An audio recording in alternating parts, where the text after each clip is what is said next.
राम नारायण, आजच्या भागात आपण धर्म आणि कर्म या विषयावर चर्चा करणार आहोत। धर्म आणि कर्म हे एकाच नाण्याच्या दोन बाजू मानले जातात। अनेक जण म्हणतात की आपले कर्मच आपला धर्म आहे, तर काही वेळा असेही म्हटले जाते की धर्माचे रक्षण करणे हाच सर्वात मोठा कर्म आहे। आपले महागुरु बालक ब्रह्मचारीजी या विषयावर काय सांगतात, त्यांच्या दृष्टीने आज आपण धर्म आणि कर्म नेमके काय आहे हे समजून घेण्याचा प्रयत्न करू। प्राचीन काळात प्रत्येक जण याच विचाराचा होता की कर्मच आपला धर्म आहे। तुम्ही कोणतेही धार्मिक ग्रंथ उघडून वाचा, त्यात तुम्हाला याच विचारांचा उल्लेख सापडेल। महागुरु बालक ब्रह्मचारीजी म्हणतात की कर्म कोणताही माणूस करत नाही, तर आपली सृष्टी ते करते, जी सृष्टीने आपल्याला येथे पाठवले आहे, निर्माण केले आहे। म्हणजेच हा आकाश आणि निसर्ग, आपण याच्यापासून निर्माण झालो आहोत। मानवाकडे आज जे काही आहे ते आकाश आणि निसर्गाची देणगी आहे। आकाश, पृथ्वी, जल,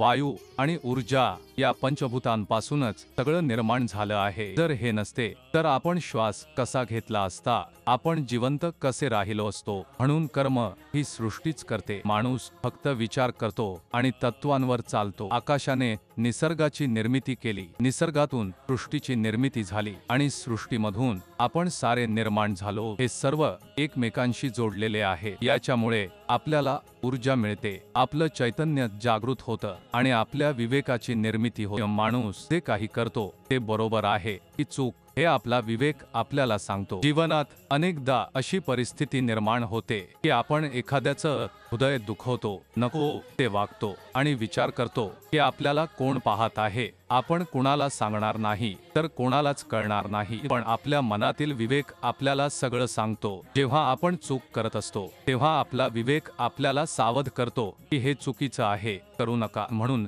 हे कधीही समजू नका की आपल्याला कोणी पाहत नाही, आपला विवेक, आपली अंतरात्मा आपल्याला पाहत असते। कधी कधी माणूस स्वतःला खूप लाचार आणि असहाय्य समजतो। आयुष्यात अनेकदा परिस्थिती आपल्या विरोधात असते, आपलं मन आपल्या ताब्यात राहत नाही, आपला विवेक ऐकू येत नाही। अशा वेळी व्यक्ती निराश होते। अशा स्थितीत ध्यान, मेडिटेशन करणं खूप उपयुक्त ठरतं। ध्यानाच्या माध्यमातून आपण आपल्या मनाला, विवेकाला आणि अंतरात्म्याला मजबूत करू शकतो। म्हणून प्रत्येक माणसाने ध्यान करायला हवं। जेव्हा आपलं मन, विवेक सर्व नियंत्रित राहील, तेव्हा सृष्टी आपल्याकडून चांगले कर्म करवून घेईल आणि तेच आपला धर्म बनेल। मेडिटेशन म्हणजे एक प्रकारची ध्वनी ऊर्जा आहे, जी आपल्या शरीरातील 50,000 कोटी आत्म्यांना ऊर्जा पुरवते। यामुळे आपल्या शरीराला बळ मिळतं, आयुष्य मिळतं, विचारांची आणि समजुतीची शक्ती विकसित होते। अनेक जण विचार करतील की ही ध्वनी ऊर्जा कुठून येते, तर ती निसर्गातूनच येते। म्हणून निसर्ग,